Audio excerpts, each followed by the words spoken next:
Jo encara vaig coincidir amb gent aquí que havien estat a la guerra, clar.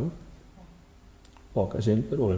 A mi me l'havien explicat, quan d'això, que l'últim que va estar aquí era un tal Miralles, Eres, em sembla que era, bueno, l'últim que va estar aquí, amb un bombardeig, que va marxar tothom i que diu que allò es va fer viral que diuen ara, va agafar el telèfon aquest, això, va trucar a explotació, que és el que controlava totes les càrregues de les centrals, diu, estic sol a la central, volen els avions i comencen a llançar bombes, me'n vaig cap a casa.